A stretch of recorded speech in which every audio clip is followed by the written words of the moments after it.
Мы продолжаем выпуск новостями валютного рынка. Курс доллара, установленный Центробанком, составил 64,92, евро 70,45.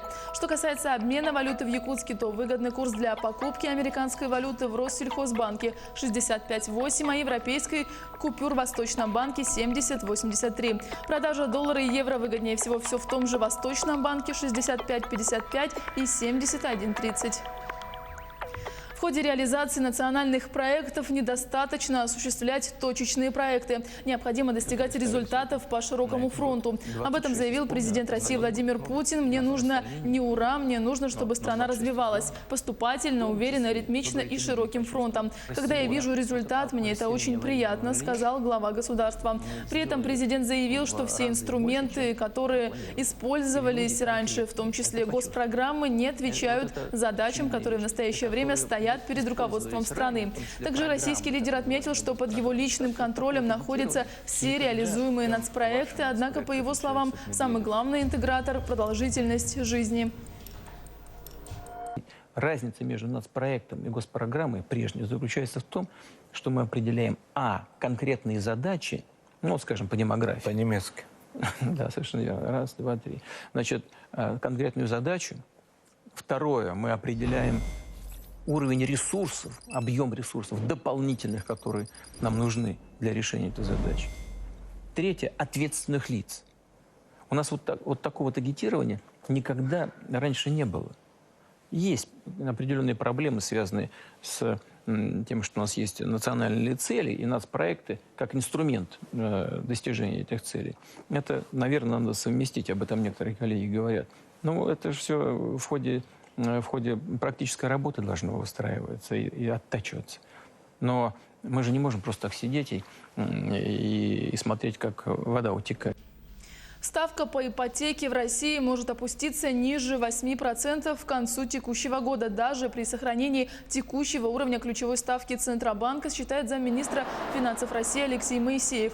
Он сообщил, что Минфин в ближайшие дни представит правительству доклад о мерах, которые помогут снижению ипотечных ставок, а итоговые предложения после обсуждения в Белом доме лягут на стол председателя правительства России к 16 марта. Глава Центробанка России Эльвира Набиуллина в начале февраля после решения регулятора снизить ключевую ставку до 6% заявила, что хотя ипотечные ставки в России и так достигли исторического минимума в 9%, это не пределы и произойдет дальнейшее их снижение.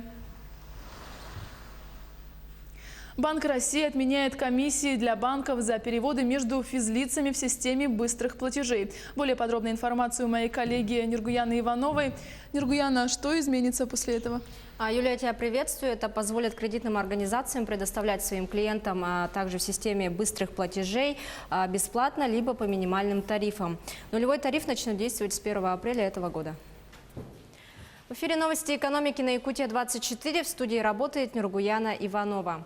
Корпорация развития Дальнего Востока получит полномочия для работы в Арктике. Сейчас корпорация является управляющей компанией для свободного порта Владивосток и 20 территорий опережающего развития в регионах Дальнего Востока. При этом в начале февраля Минвостокразвитие предложила создать ТОР «Столица Арктики» в Мурманске. Если проект будет утвержден, она станет первой ТОР в ведении Минвостокразвития, расположенной за пределами Дальнего Востока. Тогда корпорация сможет управлять ей после расширения полномочий. Количество банков, в которых можно получить ипотечный кредит по программе «Дальневосточная ипотека», достигло 10. У заявителя есть выбор банка, который ему наиболее удобен с точки зрения расположения или наличия счета в том или ином банке. По данным агентства по развитию человеческого капитала на Дальнем Востоке и Арктике, банки заключили свыше 3600 кредитных договоров на общую сумму более 12,5 миллиардов рублей. Лидерами по числу заключенных договоров являются Приморский край, Якутия и Бурятия. Правительство Российской Федерации дополнительно выделит Дальнему Востоку почти 35 миллиардов рублей на ремонт мостов в рамках национального проекта «Безопасные и качественные автомобильные дороги». Эти средства позволяют привести в порядок 39 путепроводов и 11 километров искусственных сооружений. Из общей суммы дополнительно выделяемых средств Бурятии будет предоставлено свыше 5 миллиардов рублей. Амурской области 6 миллиардов рублей, Забайкалью почти 2,5 миллиарда рублей. Из этих средств средств Якутия получит свыше 4 миллиардов рублей, Сахалин более 2,5 миллиардов рублей. А вот конечную стоимость строительства моста через реку Лену в Якутии определят по итогам разработки и прохождения проектной документации госэкспертизы. Так, проектная документация будет разработана в этом году за счет средств частного инвестора. А в первом квартале 2021 года планируется прохождение государственной экспертизы. Непосредственно строительство моста будет вестись с 2021 по 2025 годы. Напомним, что в середине февраля этого года консорциум группы ВИС и Ростеха подписал с правительством Якутии соглашение по финансированию и строительству моста через реку Лену под Якутском. Единую платформу для управления данными отрасли ЖКХ планируют внедрить в Якутии. Ее создание позволит интегрировать информационные системы ресурсоснабжающих организаций и органов власти региона, а также осуществить поэтапный переход на полностью электронное взаимодействие. Отмечается, что благодаря такой трансформации жителям не нужно будет собирать квитанции и справки о задолженности. Авиакомпанию «Якутия» хотят признать банкротом. Соответствующее исковое заявление поступило от компании «Аэрокарго Плюс» в арбитражный суд республики. Как следует из искового заявления, с Якутии в пользу «Аэрокарго Плюс» были взысканы убытки в размере свыше 223 миллионов рублей. Во исполнение постановления был выдан исполнительный лист. Однако определенная сумма на расчетный счет кредитора не была перечислена. По состоянию на конец января основная сумма долга авиакомпании «Якутия» составляет почти 211 миллионов рублей. Компания «Алроса» выручила почти 12 миллионов долларов США на аукционе по продаже алмазов специальных размеров во Владивостоке. Там компания реализовала 123 алмаза общей массой 2205 карат. В этом году участие в аукционе приняли компании из Индии, Израиля, Объединенных Арабских Эмиратов и Бельгии. В общей сложности участники приобрели более 70% представленных на торгах алмазов. До конца года «Алроса» планирует провести во Владивостоке еще 2 аукциона – летом и осенью. На этом у меня все. Оставайтесь в курсе экономических событий на Якутия-24. Юля, у меня на этом все. Передаю тебе слово. Спасибо, Нургуяна. В Госсобрании Илтумен проходит 13-е очередное пленарное заседание. На повестке дня 39 вопросов. О том, какие законы приняты, знает Дмитрий Тымыров. Он на прямой связи со студией. Дмитрий, приветствую. Тебе слово. Добрый день, Юлия. К этому часу депутаты уже рассмотрели 10 вопросов. На данное время они рассматривают вопрос о законодательной инициативе внесения поправок в градостроительную политику Республики Саха-Якутия. А я хочу остановиться на тех вопросах, которые были уже рассмотрены с начала проведения заседания. Так, отныне на территории Республики Саха-Якутия установлен запрет продажи несовершеннолетним бестабачных сосательных и жевательных смесей, содержащих никотин. Изменения были внесены в Кодексе об административных правонарушениях Республики Саха-Якутия. Во 2 главе появилась статья 2.8 о запрете жевательных курительных смесей для совершеннолетних, содержащих никотин. А какие изменения и что это даст, нам рассказал человек, который выступил с этой инициативой и законодательной инициативой. Это Валерий Лютый. Это была необходимость. Поблагодарить хочу всех своих коллег, депутатов, что мы приняли этот законопроект в первом, и втором и окончательном чтении. Это нужно было оперативно. Причина одна – это защитить наших детей, здоровье наших детей от тех угроз, потому что есть недобросовестные предприниматели, которые, как мы говорим, гоняются, главное, прибыль, да? И таким способом они пытаются заработать, в том числе и на здоровье детей. И вот эти некачественные, мы называть продуктом даже не могу это, но все-таки оно официально продавалось в наших магазинах, и мы вышли с инициативой, чтобы в республике несовершеннолетним вот эти продукты, которые наносят ущерб, еще раз подчеркиваю, здоровью, не продавались.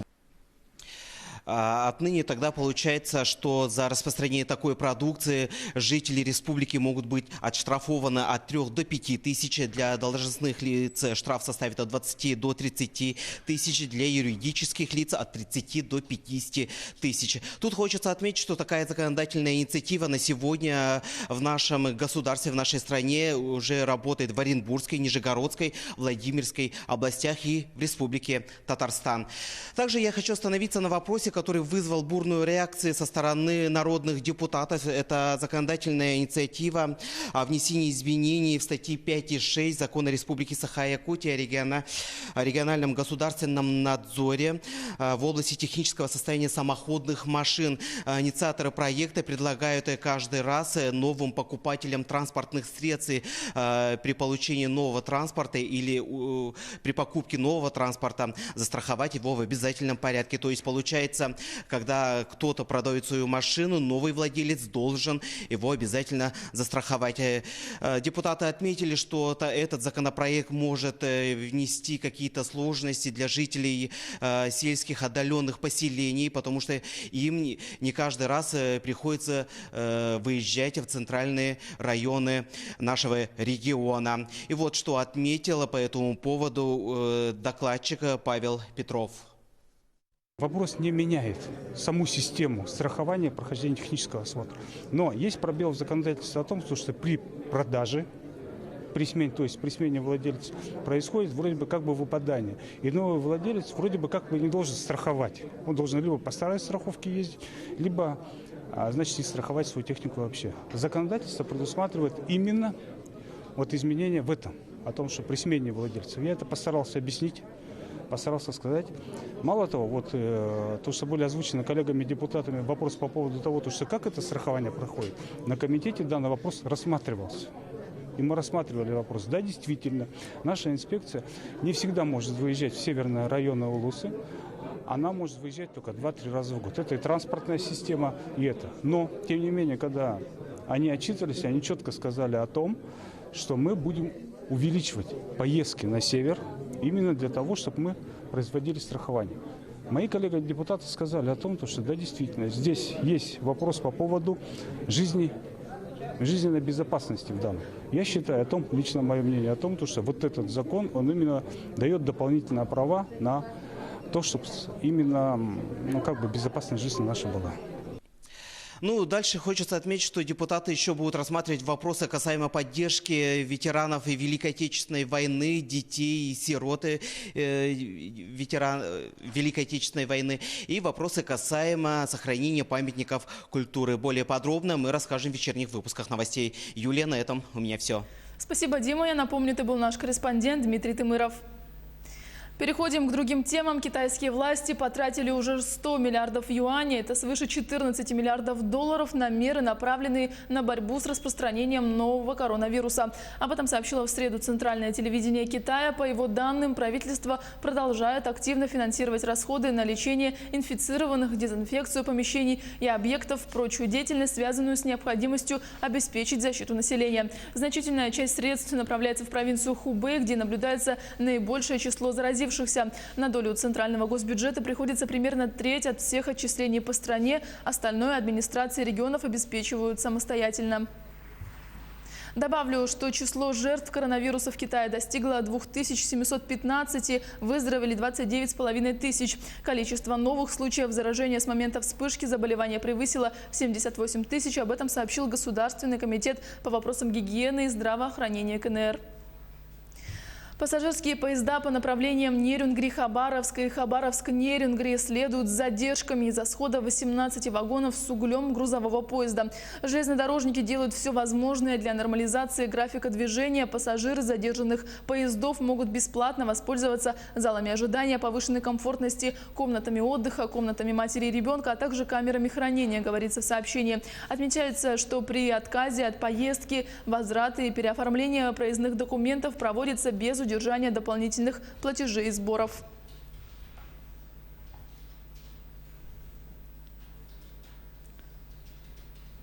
В очередной раз школы Хабаровска получают сообщения об угрозе взрыва. На 10 утра сообщения о заложенных взрывных устройствах получили 47 школ Хабаровска. Сообщения поступают по электронной почте на адреса Министерства образования края. Школьников эвакуируют. Отмечается, что также вчера в Хабаровске эвакуировали детские сады из-за сообщений о минировании. Сегодня похожая ситуация происходит и в Комсомольске на Амуре. Там эвакуированы все 37 школ. К тому же в Биробиджане сегодня эвакуированы 2 школы и гимназия. На местах сейчас работают экстренные службы, ведется поиск взрывных устройств. В Якутске будут судить 34-летнюю женщину, которая подрабатывала приходящей нянечкой. Но, видимо, денег, которые ей платили наниматели, женщине было мало, поэтому она сама придумала себе вознаграждение. Подробности у Александра Хавренко. Александр, здравствуй. Что же такого придумала женщина? Здравствуй, Юля. После того, как у женщин заканчивался трудовой договор, хозяева квартиры не обнаруживали своих драгоценностей. В одной семье пропали украшения на 67 тысяч рублей, в другой более чем на 35 тысяч рублей. Это обзор чрезвычайных происшествий в студии Александр Хавренко. Прокуратура Якутска утвердила обвинительное заключение по уголовному делу в отношении 34-летней местной жительницы. Она обвиняется в совершении 4 эпизодов краж с причинением значительного ущерба гражданину. С 20 сентября по 29 ноября 2019 года оказывая услуги по присмотру за ребенком на квартире заказчиков, совершила хищение ювелирных изделий, кольца, наручных часов, цепи с кулоном из золота, причинив ущерб хозяевам квартиры на общую сумму свыше 67 тысяч рублей.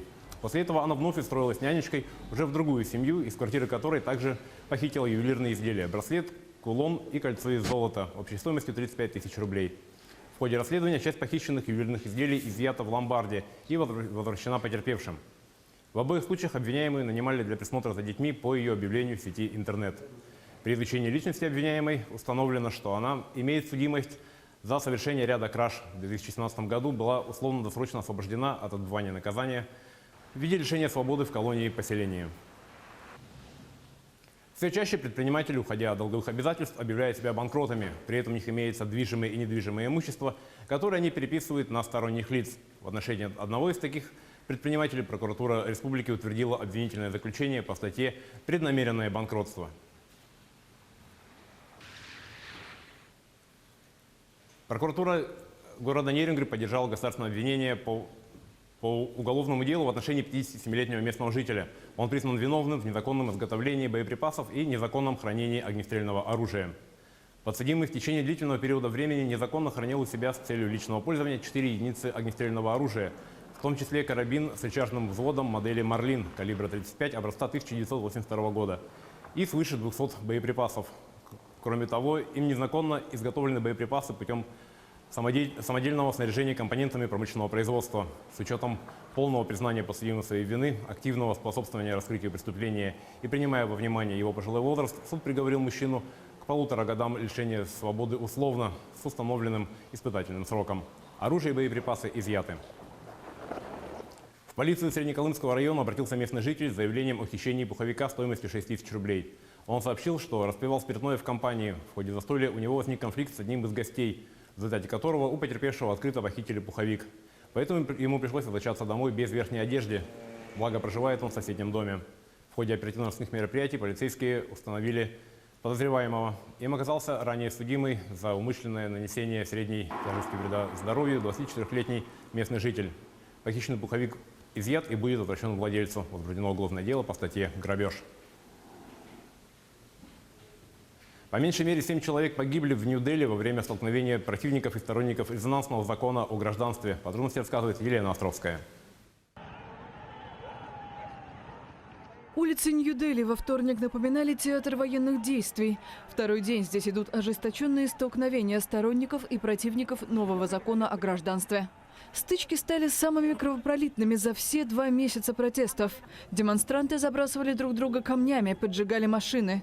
По данным правоохранительных органов, 10 человек погибли, среди них констебль полиции. Свыше 150 человек находятся в больницах с различными травмами. Около трети из них – сотрудники сил правопорядка. Власти Нью-Дели ввели комендантский час в охваченных беспорядками районах на севере города. Согласно резонансным поправкам к иммиграционному законодательству, вызвавшим столь бурную реакцию в индийском обществе, не-мусульмане-беженцы из соседних стран Афганистана, Пакистана и Бангладеш смогут получить индийское гражданство по упрощенной процедуре, если они сталкиваются с притеснениями на родине. Индийские мусульмане заявили, что поправки нарушают светские принципы государства и саму Конституцию, поскольку делят людей по религиозному признаку. Противники нового закона обвиняют премьер-министра Нарендру Моди и правящую партию в предвзятости по отношению к последователям ислама. На этом наш выпуск подошел к концу. О чрезвычайных происшествиях в мире, стране и республике мы расскажем в следующих выпусках новостей. Юля, на этом у меня пока все. Александр, спасибо. Прокуратура республики провела проверку исполнения законодательства об ответственном обращении с животными. Установлено, что на территории региона 196 пунктов передержки безнадзорных животных, из которых только 7 отвечают установленным федеральным законодательством. Вместе с тем не определены источники средств на строительство приютов для животных, а также их количество. В ходе проверки в органах государственной власти республики отмечена неполнота правового регулирования, недостаточность финансовых средств, выделяемых органам местного самоуправления на осуществление отдельных государственных полномочий. Многочисленные нарушения законов скрыты в деятельности муниципалитетов, в том числе в сфере нормативного регулирования при организации мероприятий по отлову и содержанию безнадзорных животных. Министерство строительства и ЖКХ России в 2020 году утвердит свод правил по строительству приютов для животных. Объявлен конкурс на разработку свода правил.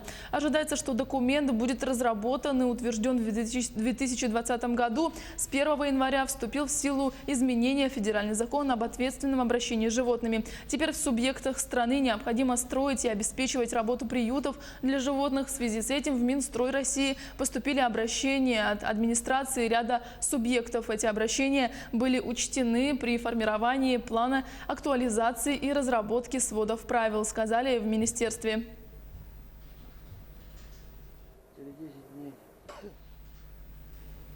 Соболей начали разводить в одном из крупнейших звероводческих хозяйств республики – Покровской звероферме. В прошлом году из Иркутской области доставили 300 соболей, что было крупнейшим за последние годы завозом животных в Якутию. На ферме находится Саргалана Федорова. Саргалана, здравствуй. Расскажи, как прижились зверьки? Приветствую, Юлия. На ферме, где раньше обитали только лисицы, недавно появились и соболи. 250 самок и 50 самцов салтыковской породы. Они сейчас проходят адаптацию, привыкают к новой жизни. Для них подготовили хорошие условия, соорудили новые шеды. Это домик, площадка для выгула, поилки.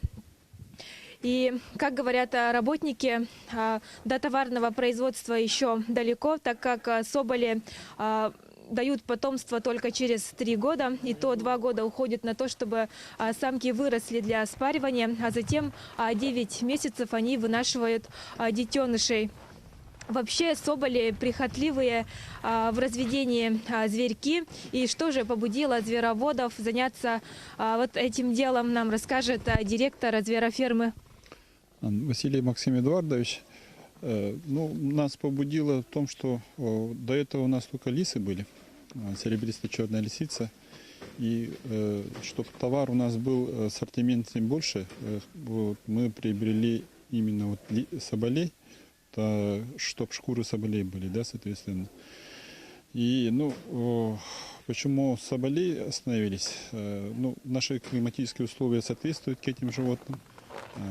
Думали, до этого еще пробовали, вообще по Якутии норок. Норки плохо переживают эту зиму, наши холодные, поэтому остановились на соболей.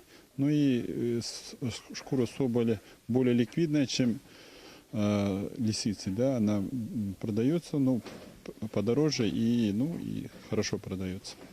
Из этих только экономических целей побудило нас приобретать вот этих шкур и животных. А чем их кормите? Вообще затраты на корма? Затраты, чуть-чуть, они похожи как лисьи, да, все звероводы говорят именно, конкретно для них ничего не готовим, но добавки делаем, но более акцентируем внимание на белковые, да, это мясо, рыбные продукты и, соответственно, Еще надо добавок делать эти углеводов именно лука, там, яблок на всяких, но мы пока еще не даем. А что касается лисиц, то начали использовать технологию искусственного осеменения. И в прошлом году сотрудники прошли специальное обучение и пробуют все это на деле. И потомство ожидают уже через 52 дня.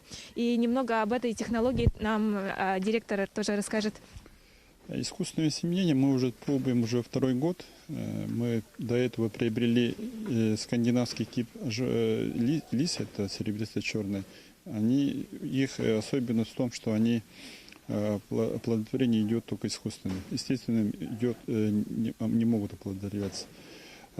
Почему именно скандинавский тип? Потому что у них более качественный мех, более большой, и по серебристости и по размерам они больше шкуры получаются. И, соответственно, чтобы шкуры продавались нам по хорошей цене и вообще продавались, да, мы хотим именно перейти к этой технологии. Но для этого еще мы приобрели именно этих животных московских, Саватьева, в 2017 году. И вот уже второй год уже пробуем эту технологию.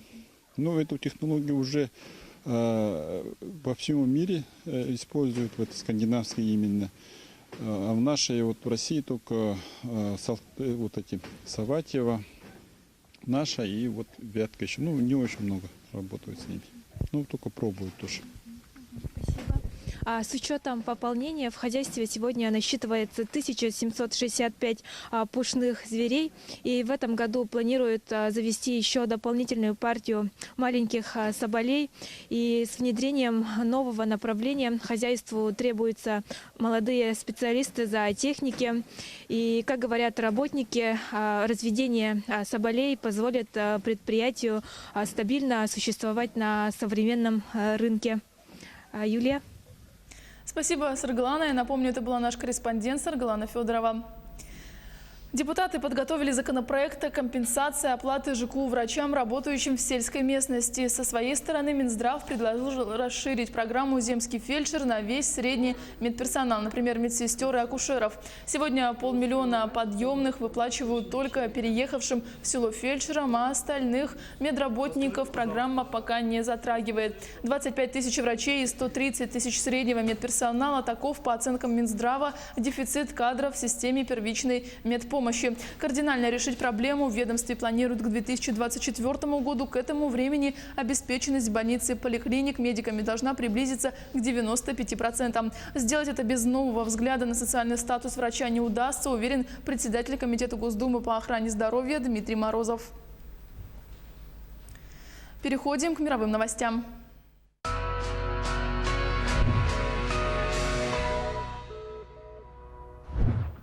Региональное правительство на Канарских островах поместило под карантин 1000 человек в отеле на Тенерифе после того, как подтвердилось, что один из постояльцев отеля заражен коронавирусом. Сообщается, что носителем нового типа оказался итальянский врач, который приехал в отпуск на Тенерифе из Италии. Сейчас он изолирован и находится под санитарным контролем вместе со своей супругой, состояние которой не уточняется. У входа в отель были усилены меры безопасности, чтобы обеспечить соблюдение карантина. Это уже третий подтвержденный случай заражения коронавирусом в Испании. И как и в предыдущих 2 случаях, заболевшим оказался иностранный гражданин.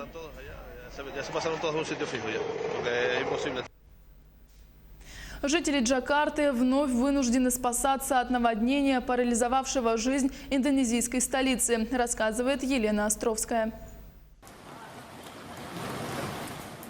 Тропические ливни привели к сильнейшим наводнениям в Индонезии. Жизнь Джакарты, города с населением около 30 миллионов человек, оказалась частично парализована. Крупнейшие улицы затоплены, работа общественного транспорта приостановлена. Отдельные районы остались без электроэнергии. Спасатели на надувных лодках эвакуируют жителей из восточной части города. Уличные торговцы жалуются на колоссальные убытки. Я перебрался сюда всего 3 года назад. Я был уверен, что наводнение происходит тут раз в год или даже раз в 5 лет. Но это уже 4-е за год и, кажется, худшее. Индонезийские метеорологи связывают обильные дожди с тропическими циклонами над Австралией и Индийским океаном. Синоптики предрекают дальнейшее ухудшение погодных условий и высокие волны на южном побережье острова Ява. Джакарта расположена в низине и поэтому уязвима для наводнений. В начале этого года здесь прошли одни из сильнейших дождей за всю историю наблюдений.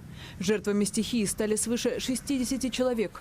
Больше 175 тысяч вынуждены были покинуть свои дома. Мексика борется за спасение колибри. Из-за роста городов под угрозой исчезновения оказалось 13 видов этих крошечных птиц. Подробности у Татьяны Гамозовой. Уследить за полетом этих крошек трудно было и в их лучшие времена. Но в 2020 году жители Мексики все реже видят колибри просто потому, что их популяция в метрополисе стремительно сокращается. Мексика – родной дом для 58 видов этих птиц, но 13 из них оказались под угрозой вымирания. Как говорят биологи, проблема в резком изменении привычной среды обитания. Когда города разрастаются, мы уничтожаем леса, уничтожаем растения, которые дают колибри пропитание, возможность размножаться. То есть мы напрямую влияем на их выживание. Исчезновение колибри потянет за собой изменение всей экосистемы, ведь они переносят пыльцу даже эффективнее пчел. Чтобы спасти ситуацию, энтузиасты начали сажать городские сады, в которых преобладают излюбленные деревья этих птиц, в частности мирт и лантана. У них очень быстрый обмен веществ. Им буквально нужно постоянно много есть. Если еды недостаточно, они просто падают на землю. Мы построим гигантский садовый коридор через весь город, где колибри всегда смогут найти пищу. За 5 лет создано 1,5 десятка таких оазисов. И это только начало, говорят участники проекта. По их словам, в садах уже начали появляться не только колибри, но также пчелы, бабочки и шмели. Некоторые любят погорячее, и уж точно никто не любит холодные блины. Жаркая битва разгорелась во вторник на одном из старейших рынков британской столицы Лиденхолле. Лондонцы состязались там в традиционном блинном забиге. Подробности далее. На лондонском рынке Лиденхолл во вторник было жарко. Десятки людей приняли участие в ежегодном блинном забеге. Соперники должны пробежать около 20 метров по выложенному брусчаткой полу между торговыми рядами и по дороге еще трижды перевернуть блинчик в воздухе, а потом вернуться обратно. Это традиционное развлечение, приуроченное к покаянному или жирному вторнику, всегда привлекает много участников. Как говорят организаторы, страсти накаляются не хуже, чем сковорода на огне. У нас тут есть банкиры и страховые агенты, которые работают неподалеку. Это кое-что говорит о характере состязания. Они все хотят победить. Бывает, что участники даже немного жульничают. Мы стараемся такого не допускать. Победившей команде вручили главный приз – блинную сковородку с гравировкой. Как они будут ее делить, неизвестно. По правде говоря, это было просто прекрасно. Месяц назад я играл в регби, и тут борьба посложнее, больше нервов. Весь день на адреналине.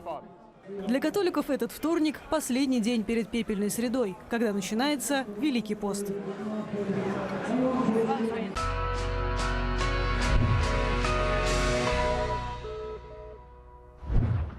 В Нерюнгри тоже соревнуются по приготовлению вкусных блинов. Состязаются энергетики района. Главное условие – уникальный собственный рецепт, который должен покорить жюри. Масляная неделя, она же сырная седмица, так называют масленицу в церкви, она же блинница, название народное, стартовала по всей России 24 февраля. Из какой муки и масла получаются ажурные нежные блинчики на масленицу? Ответ на этот вопрос попытался найти Сергей Козюра. В конкурсе приняло участие 11 команд, открыв тем самым масленичную эстафету по Нерюнгринскому району. Здесь, столовая Нерюнгринская ГРЭС, начался самый настоящий кулинарный бум. О том, как проходит конкурс и по каким критериям будет оцениваться лучший, мы поговорим с организатором Виталием Бартеневым. Виталий, добрый день. Расскажите, пожалуйста, по какому принципу формировались команды? Добрый день. Команды сформировались по списочному составу цехов. То есть это представители различных цехов Нерюнгринской ГРЭС. Всего участвует 11 команд. Ну, а скажите, по какому принципу будет происходить судейство? Какой-то жюри специальный? Нет, у нас будет выбираться народным голосованием. Вот ребята при входе раздают специальные лайки. Каждый гость мероприятия будет проходить со стола, пробовать блины, и тот блин, которому больше всего понравится, он за тот стол и голосует, за ту команду. И в конце будет просто подсчет голосов, и простым большинством мы определим победителя. Есть какие-то призы поощрительные? Да, конечно. Команда, которая наберет большее количество голосов, получит памятный кубок «Самый вкусный блин». Ну еще, Виталий, скажите, пожалуйста, это у вас новшество такое, или все-таки вы хотите, чтобы это было ежегодно или традиционно уже? Да, это мероприятие мы проводим первый раз, но надеемся, что оно будет проводиться у нас ежегодно, потому что заряд позитива и хорошего настроения при хорошей погоде – это самое лучшее, чтобы коллектив работал четко и слаженно. Спасибо большое. Ну а я напомню, что главный же праздник Масленицы состоится 1 марта на городской площади, где пройдут народные гуляния и проводы зимы. Ну а пока все на кухню готовить блины. И помните, что первый блин комом, второй знакомым, третий родне, ну а четвертый мне. Переходим к новостям спорта. Заместитель министра иностранных дел России Сергей Вершинин считает, что спортсмены Российской Федерации имеют право участвовать во всех международных соревнованиях. Также Вершинин отметил, что не считает проведение соревнований международного уровня возможным без участия российских спортсменов. Замминистра не исключает наличие желания нанести России политический или спортивно-политический ущерб, несмотря на то, что эти попытки не приводят к результатам. Зампредседателя Совета при президенте России по развитию физической культуры и спорта Игорь Левитин и министр спорта Олег Матыцин сыграли в ВИП-турнире чемпионата России по настольному теннису. Подробности у Полины Долинской. Полина, расскажи, чем завершился турнир. Здравствуй, Юлия. Левитин в паре с многократным чемпионом СССР Валерием Шевченко в финале победил пару Матицына и вице-президента Федерации настольного тенниса России Александра Марусича. Хочется также отметить, что на чемпионате России выступят обновленные команды, которые будут в последующем выступать на Олимпийских играх 2020 года. В апреле этого года России доверено провести Олимпийский отборочный турнир. Это новости спорта на Якутия-24. В студии Полина Долинская.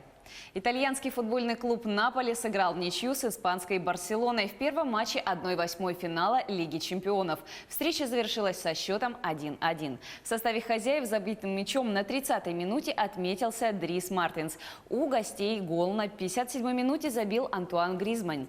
Мартинс забил за «Наполи» уже 121 гол и сравнялся по этому показателю с Мариком Гамшиком. Игроки делят первое место в списке лучших бомбардиров в истории команды. 18 марта в Барселоне пройдет ответный матч между клубами «Наполи» и «Барселоной». С 26 февраля на Берлинском велодроме стартует чемпионат мира по велоспорту на треке. Чемпионат станет 117-м в истории и продлится он до 1 марта. В рамках турнира разыграют 20 комплектов наград. В соревнованиях примут участие около 400 спортсменов из 46 стран. Турнир стартует в среду квалификационными заездами в командных гонках, преследования у женщин и мужчин. На следующий день после окончания чемпионата будет опубликован новый мировой рейтинг, по итогам которого окончательно определится количество спортсменов от каждой страны, которые и будут заявлены на Олимпиаду в Токио. Состав женской команды России на данный момент выглядит следующим образом. Наталья Антонова, Анастасия Чулкова, Тамара Дронова, Диана Климова, Мария Новолоцкая, Екатерина Рогова, Дарья Шмелева и Анастасия Войнова. У мужчин от России на мировом первенстве выступят Никита Береснев, Денис Дмитриев, Александр Дубченко, Александр Евтушенко, Иван Гладышев, Лев Гонов, Виктор Минаков, Шейн Паркинс, Андрей Сазанов, Александр Шарапов, Иван Смирнов, Кирилл Свешников, Глеб Спица и Павел Якушевский. Медали будут разыграны в личном и командном спринтах, личной и командных гонках преследования в мужском и женском гите с места. Также станут известны победители в Кейрите, Скерче, гонке по очкам, Мэдисоне и Омниуме. А в Беларуси стартует соревновательная часть чемпионата Европы по биатлону. Чемпионат носит статус открытого турнира, и заявиться на соревнования могут спортсмены из любых стран мира. Женскую сборную России представляют Виктория Сливка, Анастасия Поршнева, Евгения Павлова, Ульяна Кайшева, Екатерина Глазырина и Валерия Васнецова. В мужскую команду вошли Матвей Елисеев, Никита Поршнев, Эдуард Латыпов, Карим Халили, Василий Томшин, Кирилл Стрельцов и Дмитрий Иванов. В среду днем состоятся квалификации номинации в мужском и женском суперспринтах. Финалы пройдут уже сегодня вечером. 27 февраля пройдут сингл, микс и смешанная эстафета. 29 февраля мужская и женские спринты. Турнир завершится 1 марта мужской и женской гонками преследования. Переходим к обзору матчей континенталки. Петербургский СКА обыграл в гостях ЦСКА в своем заключительном матче регулярного чемпионата континентальной хоккейной лиги. Встреча завершилась со счетом 4-1. В составе петербуржцев шайбы забросили Евгений Кетов, Ярно Коскиранта, Артем Зуб и Андрей Кузьменко. У ЦСКА единственной шайбой отличился Кирилл Капризов. СКА одержал вторую победу над московскими армейцами в текущем сезоне, уступив в 4 встречах. Победа стала для петербургского клуба 12-й к ряду в чемпионате. СКА набрал 93 балла в 62 встречах и возглавил таблицу Запада. ЦСКА идет вторым, набрав 92 очка в 61 матче. Для победы в западной конференции команде Алексея Кудашова требуется, чтобы ЦСКА в заключительном матче уступил 27 февраля дома в Сочи в основное время. Продолжаем выпуск. Нижегородская торпеда на своем льду одержала победу над Хельсинским Йокеритом и стал последним участником плей-офф континентальной хоккейной лиги сезона 2019-2020. Результат встречи – счет 3-1. В составе победителей заброшенными шайбами отметились Жордан Шрёдер, Тайрати и Кирилл Ураков. У проигравших отличился Никлас Йонец на 12-й минуте. Торпеда в итоге набрала 64 балла. Таким образом определились все участники плей-офф КХЛ текущего сезона. От западной конференции ими стали Московский ЦСКА, Динамо, Спартак, Санкт-Петербургский СКА, Йокерит, Ярославский Локомотив, Подольский Витязь и Торпеда. Из восточной конференции в плей-офф вышли Казанский Акбарс, Борис из Нур-Султана, Омский Авангард, Екатеринбургский Автомобилист, Новосибирская Сибирь, Уфимский Салават Юлаев, Магнитогорский Металлург и Нижнекамский Нефтехимик. Плей-офф континентальной хоккейной лиги стартует уже 1 марта. На этом у меня все. Будьте в курсе событий спорта на Якутия-24. Юлия, передаю тебе слово. Полина, спасибо. За зимний сезон с улиц Якутска вывезено 200 тысяч кубометров снега. Это на 35 тысяч больше, чем за аналогичный период прошлого года. О ситуации с вывозом снега в столице на еженедельном планерном совещании доложил главный инженер Якутдорстрой Александр Аданец. Предприятие работает в усиленном режиме. По информации Якутдорстроя, в частном жилом секторе снег с улиц должны вывозить частные организации. Нами ведется работа в частном секторе по выдаче предписаний по факту складирования снега. С этой недели работа в этом направлении будет усилена, проинформировал руководитель Сайсарского округа Леонид Бестинов. Ну а теперь о погоде в крупных городах нашей республики. В Алдане пасмурно, небольшой снег, температура воздуха минус 9 градусов, ветер дует со скоростью 2 метра в секунду, осадки не прекратятся в течение дня. Минус 8 и облачно в Ленске, идет снег, который прекратится ближе к вечеру, ветер 2 метра в секунду. В Мирном облачно, 11 градусов ниже нуля, скорость ветра 3 метра в секунду, в течение дня ожидаются осадки в виде снега. 11 градусов со знаком минус за окнами нерюнгринцев, ветер 1 метр в секунду, малооблачно, ожидается снег. В Якутске минус 16 градусов, пасмурно, а также осадки в виде снега не прекратятся весь день. Скорость ветра 3 метра в секунду. Оставайтесь с нами, будьте в курсе главных событий.